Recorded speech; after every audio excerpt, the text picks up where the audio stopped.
عمل سے زندگی بنتی ہے، جنت بھی جہنم بھی۔ یہ خاکی اپنی فطرت میں نہ نوری ہے نہ ناری۔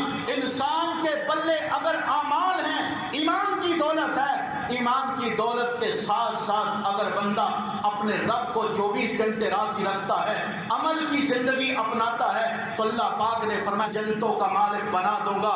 اور فرمایا الذین صبروا وعلی ربہم یتوکلون، وہ لوگ کہ جب دنیا میں دکھ آتا ہے رب کا شکوہ نہیں کرتے، دنیا میں پریشانی آئے اللہ سے شکایت نہیں کرتے۔ خوشحالی بھی زندگی کا حصہ، بدحالی بھی زندگی کا حصہ، صحت بھی زندگی کا حصہ، بیماری بھی زندگی کا حصہ۔ دنیا کے اندر جب بھی خوشحالی آتی ہے پھر بھی رب کا شکر ادا کرتے ہیں، اور جب دنیا کے اندر تنگی آ جائے، پریشانی آ جائے، بیماری آ جائے، شکوہ نہیں کرتے۔ اللہ